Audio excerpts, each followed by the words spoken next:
Welcome back to another episode of the Many Faces of Cancer podcast. I am your host, Melissa Grosboll, and joining me today is Erin Cummings. And Erin is the co-founder and executive director of Hodgkin's International, a nonprofit organization dedicated to supporting, educating, and advocating for long-term survivors of Hodgkin lymphoma worldwide. A Hodgkin's lymphoma survivor herself for more than 50 years, Erin founded the organization to address the unique and often overlooked challenges faced by survivors living with the late effects of treatment. Erin's work reflects her belief that survivorship is not the end of the cancer journey, but a lifelong chapter that deserves understanding, resources, and hope. Erin is a licensed certified social worker, earning her master's degree in social work at Simmons College in 1988. She was previously employed at Beth Israel Deaconess Medical Center in Boston, Massachusetts. She is a graduate of the College of the Holy Cross in Worcester, Mass. Erin is also a licensed riding instructor. She worked for many years at the Love Lane Special Needs Horseback Riding Center in Lincoln, Massachusetts. Erin has completed 8 marathons in the last 27 years, raising funds for pediatric cancer research at Memorial Sloan Kettering Cancer Center in New York City. So welcome to the show, Erin. Thank you. Thanks for having me, Melissa. I am so excited to have you on. And before we get into all the thing, I want you to tell me about your daughter and your experience last weekend. That was pretty great. So my eldest daughter, Elizabeth, ran her first New York City marathon. She had done 3 others in the past, but she ran for the same running team that I ran for way back when I think my first was in 1998. It's called Fred's Team, and it raises money for pediatric cancer research at Sloan Kettering. I had been treated there in 1973 for my Hodgkin's, and interesting, I never had gone back after my treatment until that marathon in 1998 when I came upon the hospital at mile 17. And that was a very emotional moment. I get teary thinking about it now because the first time back since I was treated was I didn't expect to be during a marathon. So to have Liz pick up the baton, as we say, and do it in honor of me and on behalf of other cancer survivors was really quite a thrill. And she did great. That's awesome. Quite a full circle moment there too. That's Absolutely. Awesome. Absolutely. Was she there when you ran your first marathon? Did she come as a baby and watch you? Well, she would have been about 10 or so. Okay. Yeah, all of my kids came. We have 4 children.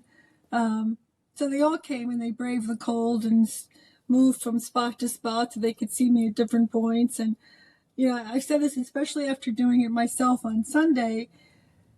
Watching someone in a marathon, trying to follow them is almost as exhausting as it is to run one. It's so stressful. You're going, I'm going to miss her. And then you got to cross Fifth Avenue in New York City. Forget it. But my kids all did it. I think all 6 times I ran for New York. Wow. I always joke my husband he's an amazing support person. When I used to run, I ran half marathons. He would get up at 4:30 in the morning or whatever to drive me wherever I was going to go. And then he would wait around for 2.5 hours because I'm a slow runner until I finished my half marathon. He was always at the finish line. He never ran with me, but he didn't watch me halfway through either. It was just, he got up early to take me and then he was there at the finish line. And it was like, that was perfect. Yeah, well, Rich actually did, he's done a few marathons himself. He did do the last one with me in 2016. And the last 2, I actually had to walk because it was post open heart surgery. So I really wasn't able to run anymore. But I walked it. I got to the finish line. But in 2016, it took me a little while. It took me, I think, 6 hours. And we were together, which was wonderful. So he didn't have to chase me around. But I must say, having it take that long and coming in the pitch dark to Central Park when things are scattering in the bushes and people have basically left is the most depressing thing in the world. You're thrilled because you finished it, but on the other hand, there's no one there to witness. So I still recommend doing it. Absolutely, just pick up the pace. But still 6 hours, that's still average of over 4 miles an hour. That's still walking pretty fast. Yeah, it was okay. Well, we were cold. That was the impetus for walking fast. Helps to get you moving faster, right? To stay warm. Yeah. That's awesome. All right, Erin, well let's dig into it. So you are a 50-year survivor. Congratulations. And we are going to get into all of the after stuff, but tell us a little bit about your cancer story. Like, how old were you when you were diagnosed? What was that like? And people will say today, I mean, treatments back then were very, very different than they are today. Yeah. So I was diagnosed in 1972. I was 15 and just heading into my sophomore year in high school. I did not have some of this classic symptoms that other people talk about. I had a lump in my neck and a lump in my chest, which were quite visible, but I kept them hidden with clothing because I was afraid there might be something wrong, but I didn't want anyone to know so I wouldn't be kept from doing all the things that teenagers want to do. And then my younger sister actually noticed it when we were sharing a bedroom and told my mother, and that was the beginning of a long story. So they went me into the hospital right away. I think the first doctor that saw me knew exactly what it was. And I had a lot of staging surgery and procedures. And I was in for a little over a month or so with some complications. And then I started writing with radiation, which was really the best known treatment at the time. Chemotherapy was still considered experimental. And I ended up I had 3 recurrences within 1 year. So by the time my third time came around, I think the prognosis was pretty poor. And I didn't have a lot of options in terms of treatment because I'd already had my share of radiation, and they knew enough to know that radiation, lasts in the body. You can't give it indefinitely. But the radiation they used then, cobalt radiation, isn't even used anymore. They know it's too toxic, and it's been out of use for a while, as was the chemotherapy protocol I had called MOP chemotherapy, MOPP. That was, that did a lot of damage. There was one of the drugs in that cocktail that was actually nitrogen mustard, which is the derivative of mustard gas that they use in warfare. So you can imagine how good that felt going in your veins. I mean, Was that true, where the origins of, yes, chemo may kill the cancer cells, but it kills all the other cells too. Yeah. I think I have to mention this to you before. I think my favorite line from that is from Jerry Seinfeld, where he says, just figure out what'll kill me and back it off a little bit. And that's exactly what I think some cancer therapies are still like. People feel that they sometimes need to choose to stop because it's just too miserable. We've made so many improvements along those lines since 53 years ago when I was diagnosed, and that makes me truly hopeful. And in part because I don't think people will suffer the way I have from late effects. I mean, the whole point of making things less toxic is not as much that they are bearable, and that's certainly, important, but that they won't have the long-term effect that the earlier cancer treatments have had. For me, those late effects have included thyroid cancer, heart damage. I had open heart surgery in 2004. I've had prophylactic bilateral mastectomies because the risk for Hodgkin's women who were treated the way I was is significant. And I've since had a few more heart problems, and the checklist is long, and I've checked most of those boxes. But it's the price to pay for surviving. It's my price to pay for the surviving 53 years. I mean, I know lots of kids that I was treated with who didn't make it through a year. So certainly don't want to complain. My hope is that people will learn from what happened to me and other folks like me, so that we can make the next generation of survivors suffer a lot less. Well, and it's, gosh, and I always get it wrong. I don't know if it's Toni Morrison or who said that, we do the best we can with what we know. And then Mm-hmm. when we know better, we do better. Mm-hmm. And, that's the fortunate, unfortunate thing, especially with medicine, is research continues to happen and we continue to learn better and safer and less harmful treatments for things. But by the same time, you've had 53 years to make a difference that you probably would not have had you not had those treatments not been available at the time. I agree. And I think that a lot of folks, you don't really hear people say too much, oh, look what they did to me. I mean, I think most of us recognize that the goal was to save our lives. The goal was not to worry about early menopause. That's a downside, but it's not, staying alive was a little more important. So I think, as I said, I think a lot of folks like me, and I'm in touch with a lot of other survivors, feel the same way, that they don't blame anyone for what happened to them. They're very lucky that they're still here. But the problem with not being able to say, I was unlucky in some ways, means that we can't talk about things that happen. In other words, so if I say I'm lucky and I'm glad to be alive, and that can really shut down the conversation about, but.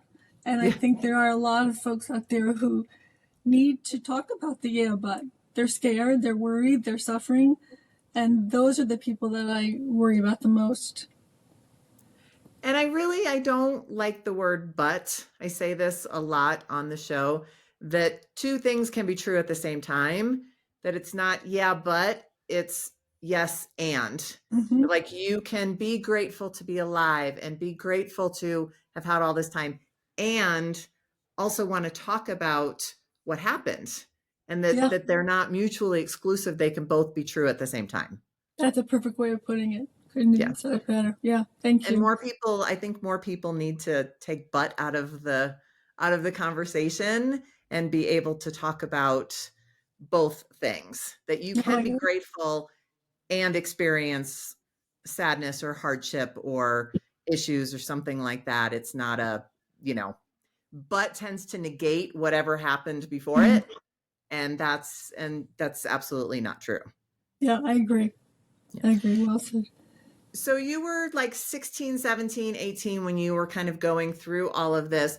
Did you start to experience side effects immediately, or did you have some time of, hey, I'm in my early 20s and life is great, and then things happened? What was kind of the progression of starting to get the effects? No, that's absolutely what it was like. I felt great for most of the first 5 years or so, even more, and I lived every day to the fullest extent.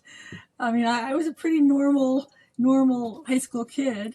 I got into my share of trouble, and but I did well in school. I just enjoyed every minute of it.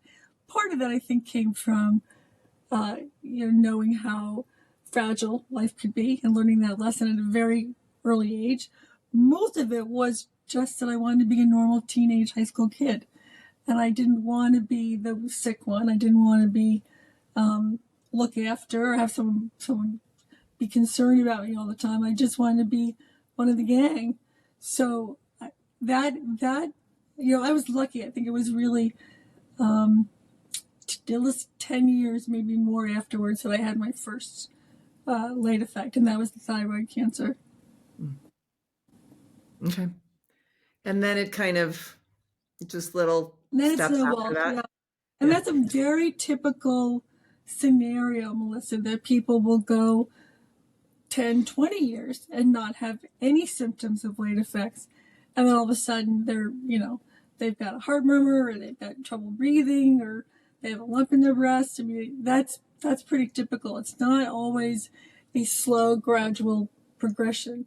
And that's not to belabor a point here, but that's one of the reasons we do what we do, is that we really want people to be proactive about their care post treatment, so that they're aware if something in their body is changes. It's see something, say something, and that may happen at any time, early on, or in many cases, decades later.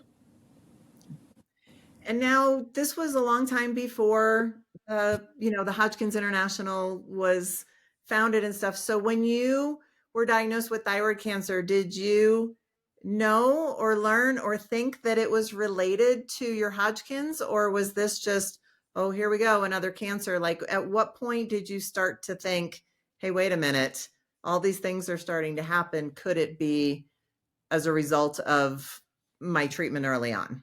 That's a good question. I should have mentioned that the first thing that happened was my struggle with infertility, and that I did know about early on in the game. I had been told that I might not ever have children. So when my husband and I And you have tried, four.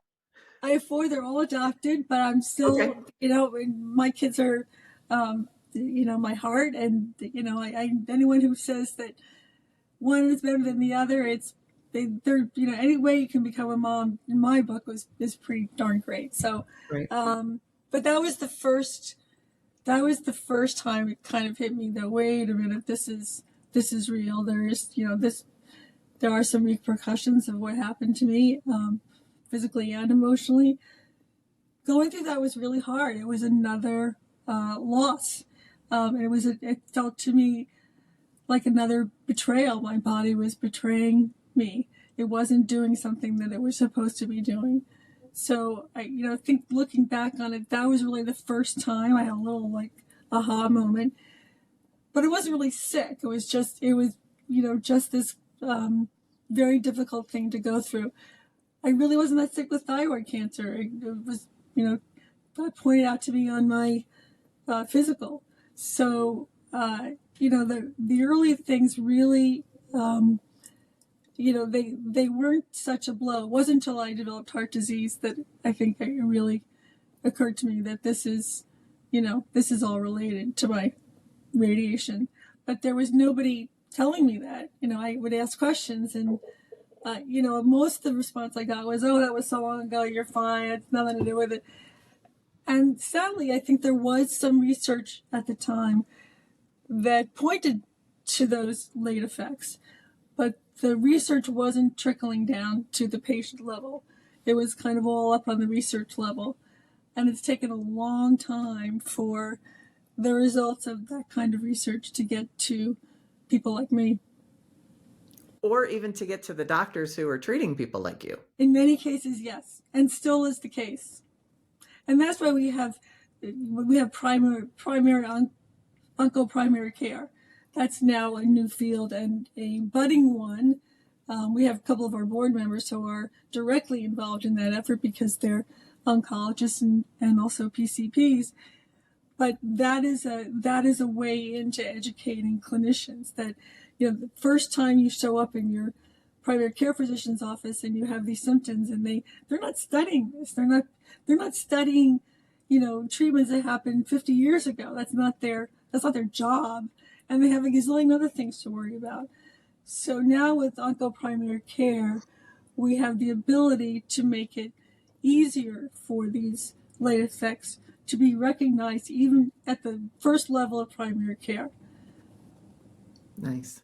Well, and there are also people who, oh, that happened 50 years ago. It can't have any effect on what I'm doing today. So they might not even put it on a form that this even happened because it was so long ago and in the past, so I think there's a lot of responsibility on all fronts to actually bring awareness and figure out what's going on here. I would say that most people I know have not been reluctant to ask about it and have been confused and afraid for a long time. Many of us were given the response that really from our doctors that was so long ago, had nothing to do. It really wasn't so much because we didn't know, although that's one of the reasons Hodgkin's International started. But I think in the majority of cases, survivors would know something was wrong with them and feel it quite acutely, and yet not be able to get someone to believe them. And that's been the big hurdle, is to be heard. Still. And that happens in all fields, not just Absolutely. this, unfortunately. Oh, Well, I it's think, all in your mind, yeah, or, it's, yeah. but I think we're expecting a lot of our doctors, and I would say especially primary care doctors who have to have the widest book of encyclopedia in front of them all the time. It's expecting a lot for them to know everything about everything. So I Right. think we have to take those expectations off and find other ways of informing them that are easy, whether it's an AI click of the button, this person's had cancer, this is what you should be looking for, or something else. I think there are ways, to solve those problems now. We just have to make sure we do it and not just talk about it. And say what you will about AI, and I know there are things on both sides of the coin. And I saw Terminator like everybody else did. And I also feel like, especially in the field of medicine, AI is going to be just a game changer for care from a diagnostician standpoint and from a looking at a whole picture versus just a set of symptoms. And I'm really excited about the advancements coming in that field. I agree. We actually have one of our board members who's a medical student, Kieran Manasubu, and he came up with the idea a while ago of putting a red flag in a patient's chart, the same way we would about drug interactions that are concerning. So if someone walked in and they said, I had Hodgkin's years ago, immediately a red flag would show up in that patient's chart saying, you need to ask about this, this, and this. And that's a pretty simple AI kind of solution. Unfortunately, I think there are a lot of things that are vying for red flags. So I'm not quite sure how it's going to work out, but it's a good example of exactly what you're saying, that there are ways to educate people that can be done pretty simply. Maybe we just need different color flags for different things. So I it's not think, all red, like, oh, yeah, what's this purple flag going to do, right? I think that's the lymphoma color is purple. So yeah, we'll take that. There you go. All right, Erin. So I guess you may have already answered this question, but kind of what was the impetus to you creating Hodgkin's International? Great question. I would say in a nutshell, it came from not having information and not getting information from my doctors. And so I was, not for lack of trying and not for, as we said before, not for anyone not caring. It just wasn't there. So I started researching things online, and I also clicked onto a couple of Facebook sites that were supporting Hodgkin survivors and found a number of people who were in the same position. And what we were doing was we were teaching each other about what to do and who to go to and what our symptoms were. And that's really how it started. It started through Facebook and reaching other people online. The first site I used was a site called ACOR, which was part of American Cancer Society. It still exists, where survivors could reach each other. And then I found another site that was run by a woman in Great Britain who and the purpose of her site was exactly this, was about the late and long-term effects of Hodgkin's. And it was purely for Hodgkin's. She really narrowed down the field so that we could sort of attend to each other explicitly and not worry about someone getting scared about what they were reading or feeling that it just wasn't for them. That connection led me to a wonderful woman named Dolly Griffin, who was also a survivor. And we just had this conversation after talking to a number of people that, well, actually, the conversation was that we wanted to have a party. That was really the conversation. And it was sort of like a big reunion where people got together that had never met each other before. So I don't know what kind of reunion that makes it, but that was our goal. And I flew out to Texas and spent the weekend with her, and we drummed this whole thing up. And then we put it together and did it. And that was 10 years ago. Wow. But it was really somebody helping somebody else. And so often that's the way these things happen. Either lack of knowledge, it's not widespread out there, want to give people what we didn't have, or just, the desire to help people is how so many of these organizations come about, and they do all of those things. And, I'm so grateful for people like you who are helping people on a mass scale that might not even understand what they're experiencing. They just know that they're sick or they've got this or that going on and need to understand more about why. In a very positive way, Melissa, it's our own Me Too movement, right? It's sort of I call it We Too. It's a We Too movement. So, finding someone else, and I'm sure you know this from your own work and your own history, that being able to look at someone straight in the eye, even if it's through a computer screen, and say, I understand what you're saying. I've been there too. There is nothing more comforting than to know that you're not alone. So I think that was probably the biggest takeaway for me early on in the game was, I found my people. I found my tribe. I'm not alone. It's not just me. I'm not crazy. These are real things. So, yeah. That is wonderful. And I guess kind of an approximate, like how many people have you served, have you helped over the last 10 years? So I guess probably more the question is, how many people are out there that are affected, by this? Well, those sort of two different things. So how many people are affected, I don't think we really know, but it's thousands and thousands. If you consider the fact that there are 18 million cancer survivors in the United States alone right now, That's sad. you have to sort of think about how many of those folks are still alive because of the new treatments we have, but are possibly suffering from late effects. It's a lot. It's not just Hodgkin's lymphoma. It's other cancers who, other survivors of other cancers who can suffer from late effects.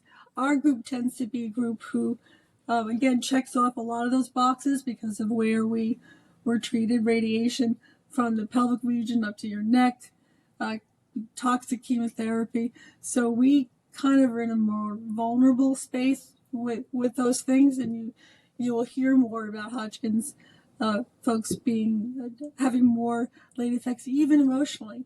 We have a higher rate of depression, a higher rate of suicide, and I think they're still looking at all those things, but adding up, it's very concerning. Hodgkin's International has reached thousands of folks at this point through our Facebook site. I think we have about 1,600 regular followers, and then we have our website and a newsletter. We're on Twitter, TikTok, and I have someone else do that because I can't, but we have someone who knows what they're doing, getting us out on these avenues, and that has brought in a whole slew of newer folks, including young adults who suffer with cancer, which is something that we shied away from doing before because we really didn't want someone to hear this could happen 50 years from now and be concerned about having treatment. We didn't want that to be the message. Now I think we feel differently about it. We feel that people need to be proactive from the day they are diagnosed and have someone following them through the whole gamut of treatment and recovery. So we're definitely expanding our tribe to not just long-term survivors, not just relics like me. People, the dinosaurs are moving over and making room. Hey, I don't consider you a relic. I mean, you are a 53-year cancer survivor. That is such a feat in and of itself. It's a fossil. I'm a fossil. Yeah. Now, are you noticing, so I guess is there, and it may be kind of a gradual thing, that as treatments are getting less toxic, more specific, more targeted, do you see or are you seeing a point where these late effects are decreasing and may get to the point where in a way, it's kind of like other cancers. Like as a breast cancer survivor, I'm at higher risk for heart disease because of the radiation Right. to my left breast. Like, do you see that hopefully sometime in the future are already seeing that as treatments are improving? Absolutely. And I would say we are already seeing it. I think, again, the people who are most vulnerable are those who were treated decades ago. I think the whole point of some of the newer treatments are to be less toxic on the body, and especially immunotherapy and some of the DNA therapies that are coming out using DNA as part of their therapy point to that we're trying to get the body to be their own best fighter and not introduce cobalt radiation or truly harmful drugs. So thanks to medicine and research, we are absolutely moving into a place of less long-term effects. However, and I had someone from the FDA tell me this once in a meeting, there is not a cancer treatment that doesn't have some late effect. So to pretend that what happens today is going to leave people scot-free is probably not fair to expect. Most of what we put in our bodies is a form of poison, unless there's, so that's what cures us, right? And on any given day, if someone said, take this poison or die, what's your choice? You say, okay, Right. I'll gut it out. But I think we have to be mindful of the fact that there is always going to be repercussions of cancer treatments. What we need to do is to be more, I keep saying this word, proactive about those things and help people anticipate them instead of ignore them. Well, especially because Hodgkin's tends to be, it's a lymphoma, so it's more all over the body than just targeted in one organ or tissue. And the fact that Hodgkin's tends to be a more youth-oriented cancer versus postmenopausal breast cancer or late-stage prostate cancer. So there's more time, I guess, for those late effects to accumulate than in some of the other cancers that are out there. Absolutely. And it is a more curable cancer than other cancers are. I think I've talked about this before that, I hate it when someone say that you've got one of the good cancers. Right. There's no such thing as good and cancer don't belong in the same sentence as far as they don't go together. But I know what they mean. They mean it is more survivable than other cancers. I totally get that. So we are living longer, we are living better, and that's the upside of all this. And my hope is that will continue and that more of us will live even longer and without struggling. So back to kind of more of a medical piece. So what are, I guess, some of the warning signs to look for if you are kind of a longer term Hodgkin survivor and you're starting to experience, some kind of late effects? What are those warning signs and what are kind of early symptoms or something that people should be looking at to go, hey, wait a minute, this isn't normal and this may have to do with what I experienced before? Great question. So there is a lot of research on this, and there are several survivorship plans out there that kind of hone in on this is what you should be doing. The signs that I hear the most about, and certainly were signs for me, was in terms of cardiac and breast cancer are two of the biggest late effects that people have to deal with. So cardiac-wise, people should be getting a regular echocardiogram. If you've had radiation to your chest, you should have an echocardiogram on a regular basis. It doesn't mean every month. It doesn't necessarily mean every year. But we recommend a baseline echocardiogram when you're done treatment and then checking in on that a few years from then. Don't wait until you have an irregular heartbeat and arrhythmia because you may have already had some damage to your heart that's gone undetected. One of the things that damages the heart is radiation fibrosis, which comes from radiation. And that is kind of a toughening of the muscles and the tendons in different organs when that happens in the heart and in the aortic valve or the mitral valve or the tricuspid valve, that makes the heart work less efficiently. And people can feel that sometimes in terms of having shortness of breath, dizziness, sort of typical, precursors to what you might have if you had a heart attack. But they can also be very subtle. So we've had lots of folks who have found out for some crazy reason that they in fact have heart disease. So we would say, unless you have to say to your primary care person, I need this. And you may want to see an oncocardiologist. What we don't want people to do is to be put away with that's overdoing it. Just let it go. And we put things on our website, research papers that people can download and put in the face of their doctors and say, if you don't believe me, please read this paper, because this guy or this woman will tell you that this is a real thing. Similarly with breast cancer, some folks in our clinical group are recommending MRIs in addition to mammograms on a regular basis. So taking another step to make sure that there's not something brewing. Don't wait until you see something. Get ahead of it before something happens. Those are the two big ones, Melissa, that I can think of. Okay. And just be aware and be knowledgeable and look at things. Yeah. I think a lot of people get those survivorship guides and they go in a drawer because, hey, I'm done. I don't want to think about any of that. And maybe just peruse the information that you're given. So you have not to be worried about it all the time, but to just at least have the advanced knowledge. And I think the longer that you survive, especially when you get into 10, 20 years, the less you're thinking about that. You think, okay, I'm out of the woods. I'm really out of the woods now. I put all that behind me.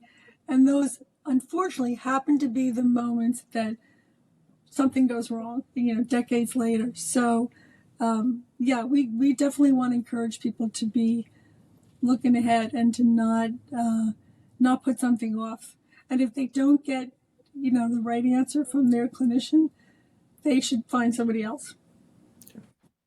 And just know this whole conversation is not meant to be a downer and doomsdaying at all. It's just to arm you with knowledge so you can catch things earlier and get them taken care of before they get out of hand.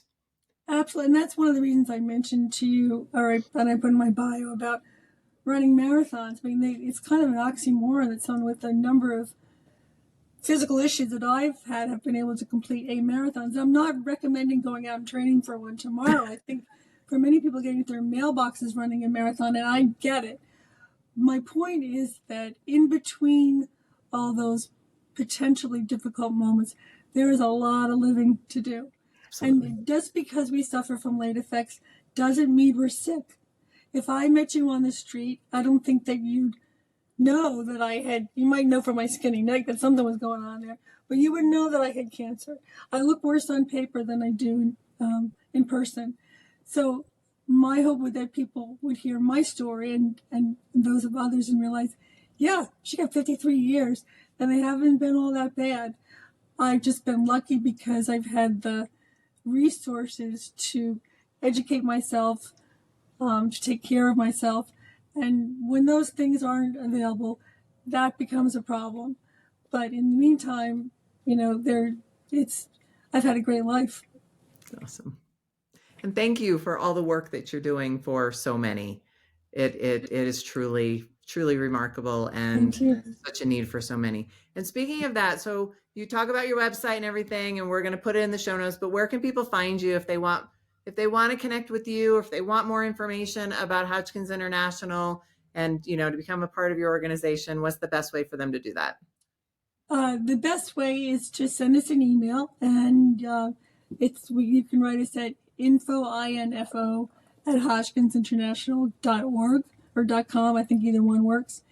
We have a public Facebook site, so even if you're not on Facebook, you can find us, and it's not private, so anyone can get on Hodgkin's International Facebook site and see what we do and have access to things we put out. We post things on a regular basis, sometimes twice a day. And we have wonderful staff who keeps, tabs of what's going on in the clinical world as well as the interpersonal world with survivors. We have TikTok, as I mentioned, and Instagram. So we're trying to make an effort to really reach younger survivors through social media that they actually use, even though us old folks don't. And then we have a newsletter that we send out to people. We have a mailing list. We've got about 900 folks on our mailing list right now, where we publish twice a month, and we may go into some topics in more depth. We share stories of survivors, certainly share what the latest research is. So that's another avenue. And people can sign up for that on your website? Absolutely. And we don't share our mailing list. We don't sell it. It's all private, and we don't hound you for money. It's just, our mission is to make sure that, everybody knows what to do and that they are there. They have all the facts. What they do with them is their choice, but at least we will have put out here, this is what we think it's important to know. Okay. Awesome. All right, Erin. So I asked this question of all of my guests. So if you were to come across somebody, and I know we've talked about late effects this whole episode, but if you were to come across someone who is just diagnosed with cancer or are in the midst of overwhelm of a diagnosis, what is one piece of advice that you would give them to kind of help them through the early stages of overwhelm around a cancer diagnosis? The single word that comes to mind is believe. Believe in yourself, believe in your caretakers. I think believing, more than doing any one specific thing, believing in yourself and believing the people who are around you taking care of you is the single most important thing to hold on to when you're just have been diagnosed. It can be, it is a really tough, frightening time for people. And I think we have to have hope, but we also have to believe in our ability to overcome. That is perfect. I love that. It's amazing what a little belief will do. You betcha. All right, Erin, thank you so much for your time today. This was such a great conversation and so important for people to know and to just have that kind of in the back of their minds as they're, going through their lives, that this is a possibility and that you are out there helping to educate people and helping people get through this. So I really appreciate your time and sharing your story today. Thank you. Thanks for having me. Absolutely. Wonderful. All right. Take care of yourself. You too. All right. Bye-bye.